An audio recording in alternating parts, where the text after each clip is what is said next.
a very important system that we are following,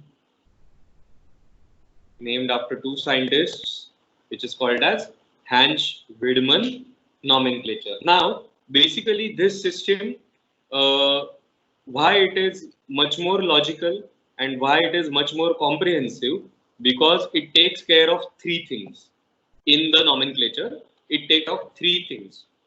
So the first thing is the type of heterocycle, or the type of heteroatom, to be precise. Okay, so this is the first thing that Hansch-Widman system looks at. The second thing that it looks at is, of course, the ring size. And the third thing that it looks at, whether the ring is unsaturated or saturated.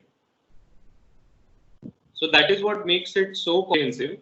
Hansch-Widman system can cover almost all heterocycles because it is covering these three aspects.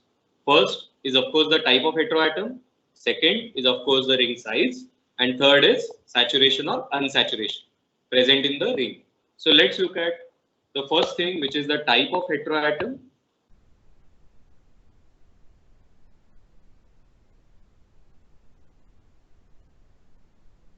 Now, I think some of you must have remember the type of heteroatom is denoted by the prefix that is used. Okay, so type of heteroatom in a given name, the type of heteroatom is denoted by a prefix. So the commonly used heteroatom: oxygen, sulfur, nitrogen, sometimes even phosphorus. Okay, so oxygen becomes oxa, sulfur becomes thia, nitrogen becomes aza, and phosphorus becomes phosphor.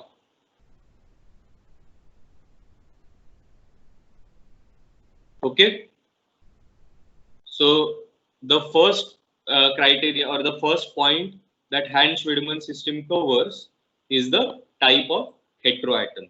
So that type of heteroatom is denoted by a prefix. O for oxa, oxygen is denoted by oxa, sulfur is denoted by thia, nitrogen is denoted by aza, and phosphorus is denoted by phosphor. Is that okay, all of you? Now, Yes, sir. Yes, sir.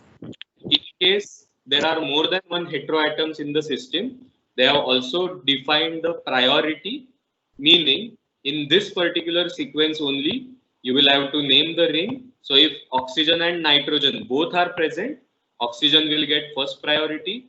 If oxygen and sulfur both are present, oxygen will still get first priority. If say sulfur and nitrogen are present, sulfur will get first priority. Likewise, okay. So when more than one heteroatom is present, this is the priority order. Priority when more than one heteroatom is present. Okay, more than one heteroatom is present. Is it clear now? Okay. Yes, sir. Yes, sir. That whenever oxygen and nitrogen were present, we were calling it as oxazole. Whenever sulfur and nitrogen were present, we were calling it as thiazole. Right? Now, let me ask you, if both oxygen, sulfur, and nitrogen, all three are present, all five-membered ring, what will you call it? Oxathiazole. Oxathiazole, right? Absolutely right. Good.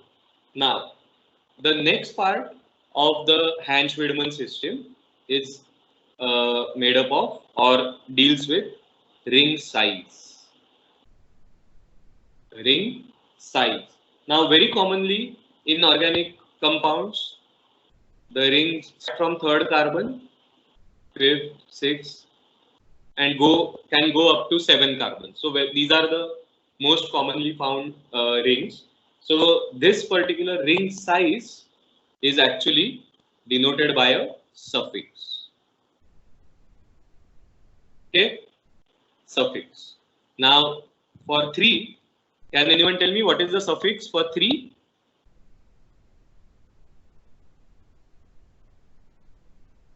Three is denoted by suffix ir.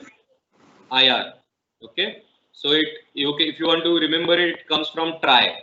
So if you look at word try, they have just sort of adopted it from word try. Okay, so for 3-membered ring, it becomes ir. For 4-membered ring, anyone remembers? Et. And probably you can guess where it come from. Tetra. So it has come from tetra. So ol has no such root. So for 5-membered rings, it is ol. For 6-membered ring, it is in.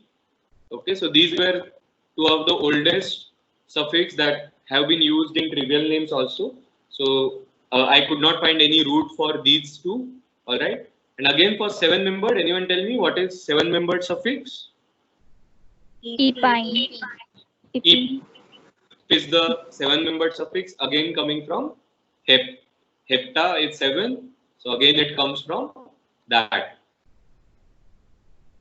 All right. So these are the suffix which complete this ring size is the third criteria, which is whether it is saturated or unsaturated, right? So that will actually complete it, whether it is saturated or unsaturated.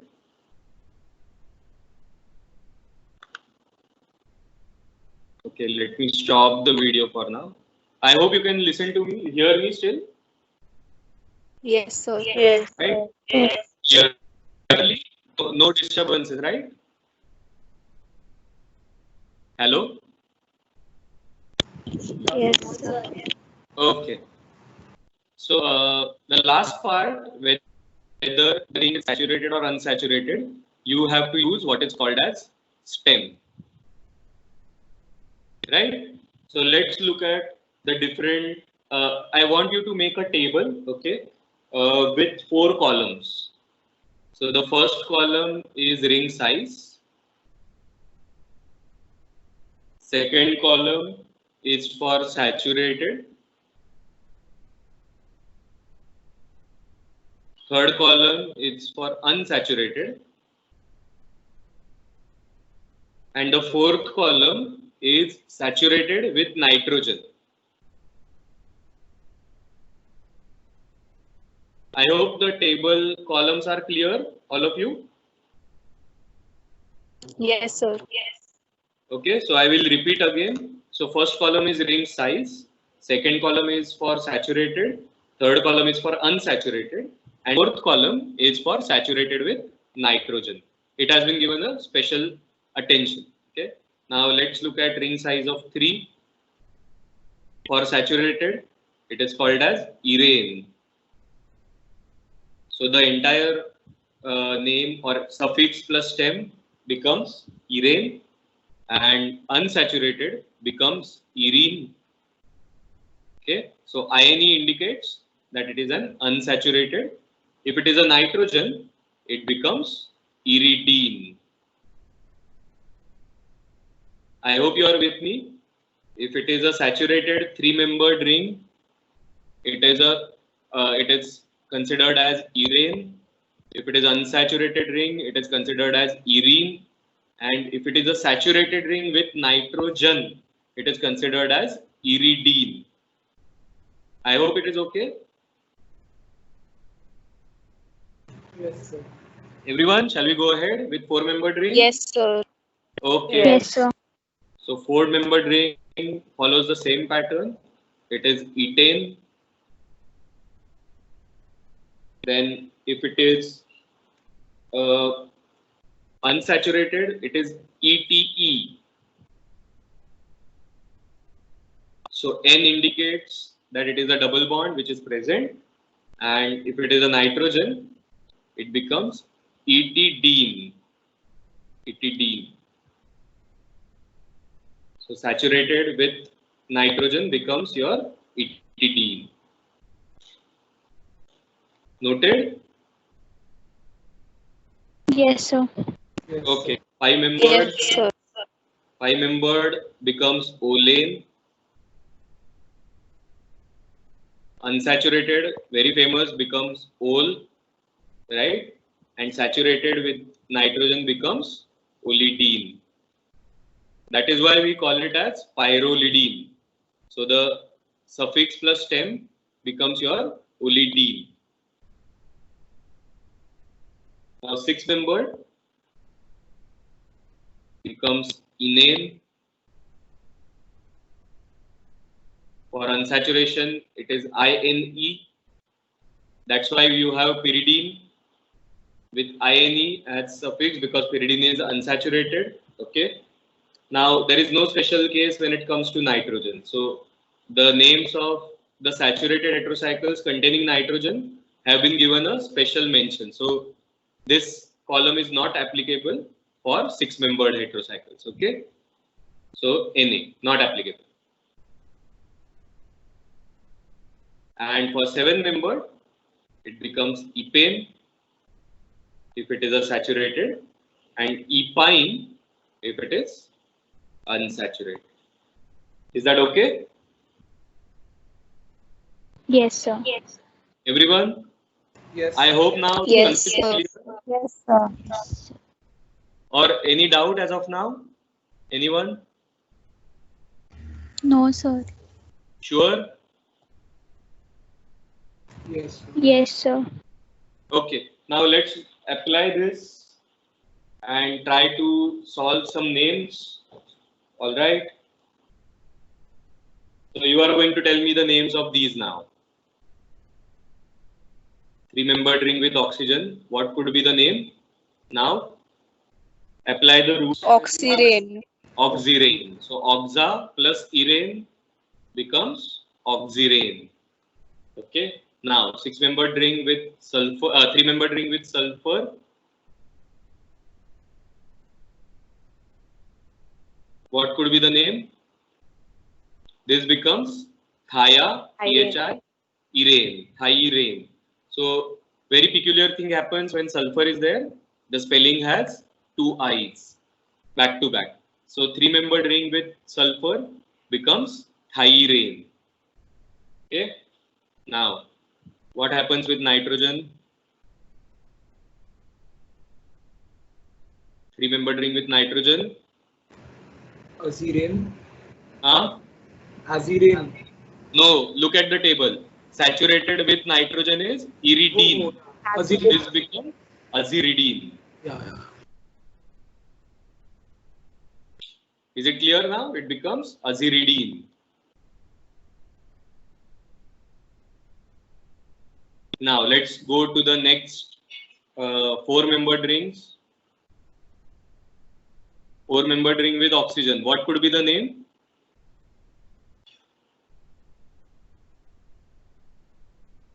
Anyone? Oxetane. Oxetane. Ane. That's the suffix that we saw.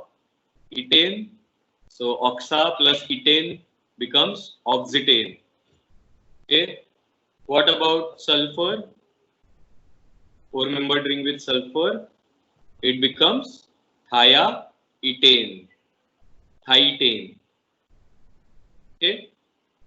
And now, what with nitrogen? We have a different case with nitrogen. Azitidine. Acetidine. Etidine.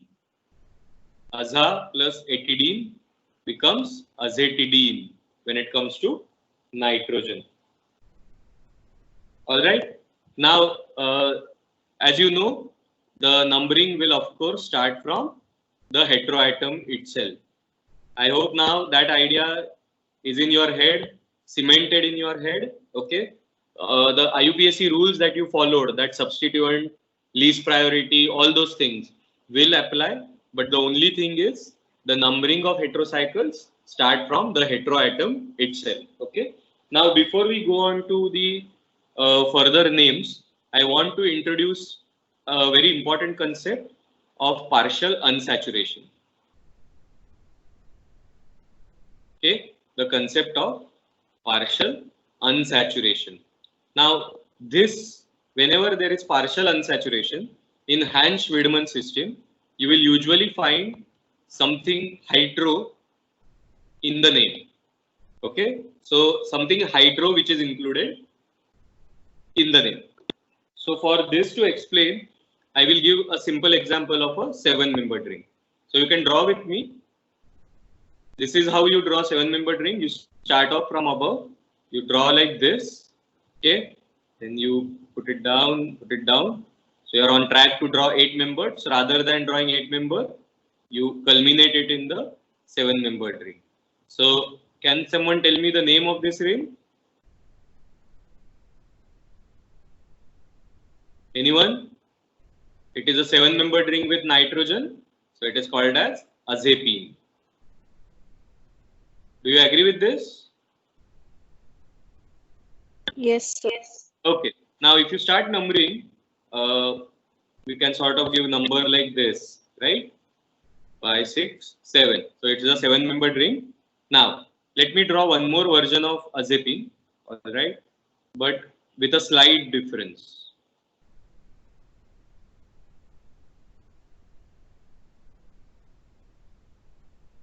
Now, what difference you can note between first and second structure? Second carbon is saturated.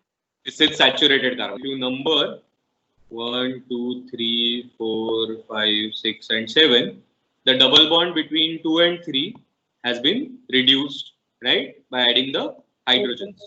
So whenever such condition happens, the name becomes 2,3 dihydroazepine.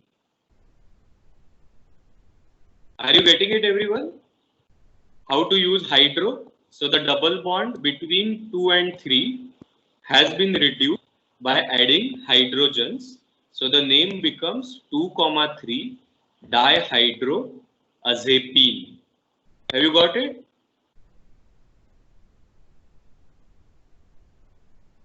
Yes, sir. Yes. Okay. Now let's extend it further. Okay.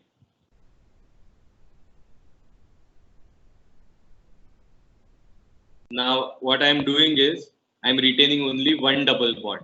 So now can you name this?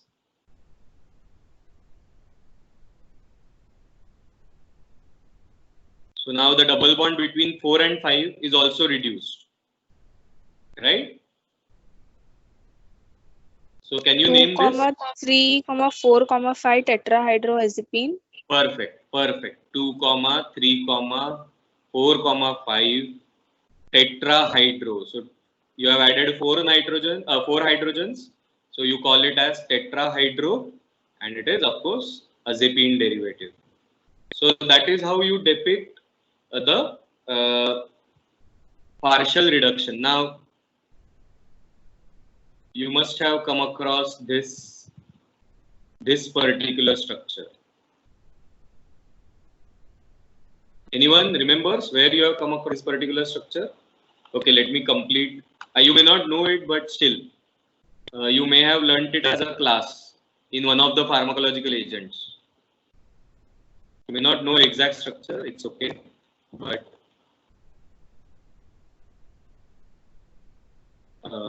I don't remember the actual substituents. Let's see, COC2H5, COC2H here, CH3 here, CH3 here. Yeah, that is correct. CH3 here, nitro here.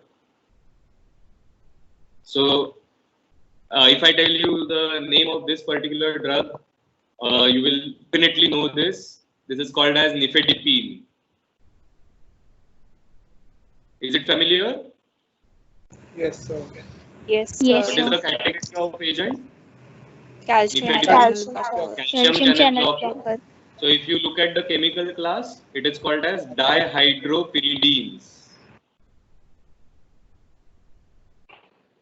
Now I hope you understand where this dihydro has come from. So this carbon and this nitrogen are saturated in this particular structure. So this particular class is called as dihydropyridine. I hope it is okay, right? Now you have understood the structure and why it is called dihydropyridine. Yes, sir. Yes, sir. Sir, Okay. can you repeat once? Okay, so let me draw it again. Okay. So we started off with pyridine. Let's start with pyridine. Do you agree this is the structure of pyridine? Fully unsaturated? Yes. All three double bonds are present, right? Now from this, what we have gone to is this.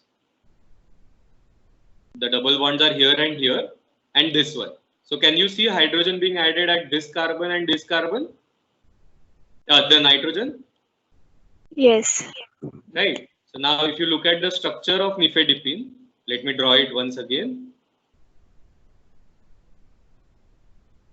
NH, there is a aromatic ring here, okay? Then this is CO, C2H5, ester here, CO, C2H5 here, CH3 here, CH3 here, nitro. So now can you see the connection? The carbon here and the nitrogen are both containing hydrogens to them as compared to pyridine, right? Yes. So therefore, Thank you. each class, this particular class is called as dihydro because hydrogens have been added here and here.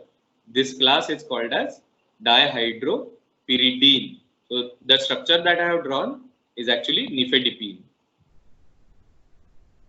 Nifedipine. So this is a calcium channel blocker, a dihydropyridine. Is that okay? Yes, sir. Yes, sir. Okay. Now let's practice the actual heterocycles that you are used to. So can someone tell me? Yes, go ahead. Azepine, then why didn't we indicate the hydrogen that was attached to nitrogen Where? in azepine, in the azepine example? Azepine. Yeah. So you can call it 1H azepine, no problem. But usually it is sort of considered that it is there. But yes, technically correct name could be 1H azepine, right? So it's good that you are correct. You can indicate NH there. So I'm coming to that. So how will you name this particular compound now? So as you know, it is a pyrrole, right? So 1, 2, 3, 4, 5. This is a numbering. So you will call it 1H azole. Okay. The IUPAC name or Hansch-Widman name of pyrrole becomes 1H azole. Okay. What about pyrazole then? Let me draw pyrazole. Can you name it now according to Hansch-Widman system?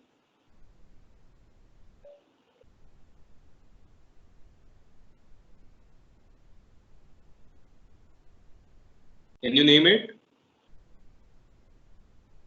1H diazole. 1,2-diazole. So now you have to specify where the nitrogens are present, right? So as part of Hansch-Widman system, and you will know why, because suppose I draw imidazole. It is also a diazole, right? So how will you distinguish? So it is now 1H, 1,3-diazole. That is nothing but imidazole. Are you getting it? So simply calling it a diazole won't be sufficient. You have to number it also, right? Now, what about this? Can you name it, everyone? So now remember the rules between oxygen and nitrogen. Which gets the first priority? Oxygen. Oxygen. So 1, 2, 3, 4, and 5. So can you name it? 1,2 oxazole. Are you getting it? So 1 belongs to oxa, 2 belongs to aza. That is why the name 1,2 oxazole. Okay, now if I want to draw the 1,3, same will happen. Oxygen becomes 1, nitrogen becomes 3. Okay, I hope you know why I am following this anti-clockwise numbering, so that oxygen and nitrogen gas get least priorities, right? Least numbering. So oxygen becomes 1, nitrogen becomes 3. If you start like this, oxygen gets the 4th number. So you have to go anti-clockwise. So this becomes 1,3 oxazole.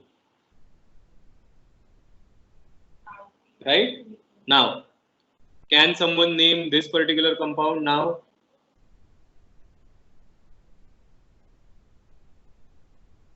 Can you name this compound?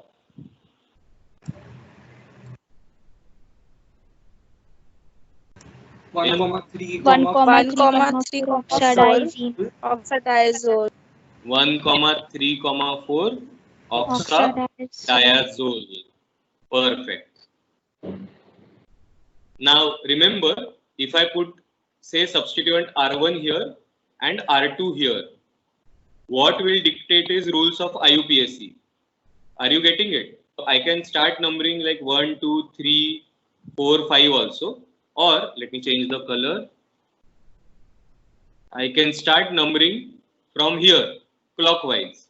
1, 2, 3, 4 and 5. So which direction to follow, clockwise or anti-clockwise, in this case will be denoted by the substituent. Do you agree with this?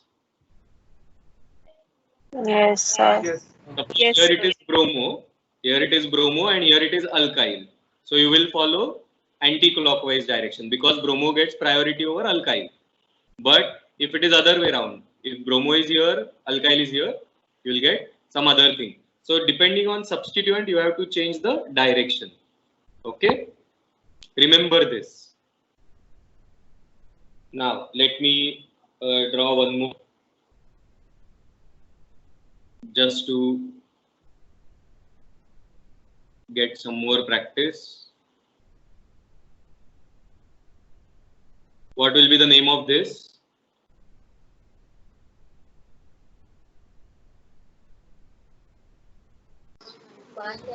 One H 1,3,4 triazole. 1H 1,3,4 triazole. Okay. Now one more thing. Let's have some other different one.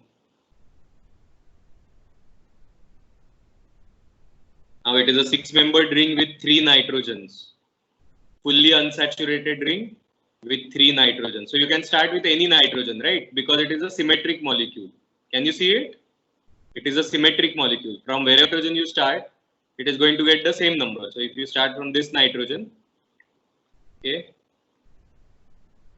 numbering becomes something like this. So can you name it now? 1,3,5 triazine. Triazine. 1,3,5 triazine. Now if I just change the structure a little bit, let's see what happens.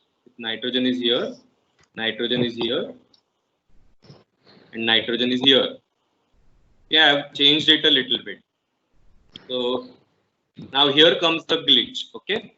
Now let's see the two types of numbering. So first numbering I can start from this nitrogen. All right. And I can go to say 1, 2, 3, 4, 5, and 6. I can call it as 1, 3, 4. Right. Or other numbering, I can start with this nitrogen. Suppose I can start with this nitrogen. So it will become 1, 2, 3, 4, 5, and 6. So what will you call this triazine?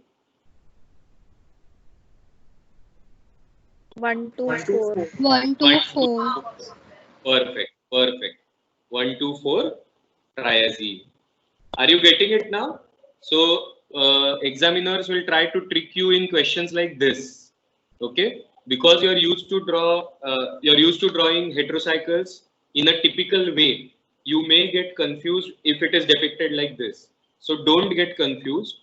Draw all sorts of numbering in the rough work first, and then only decide where the nitrogens are getting the lowest substituent or lowest numbers possible. Is that okay? Yes, sir. All right.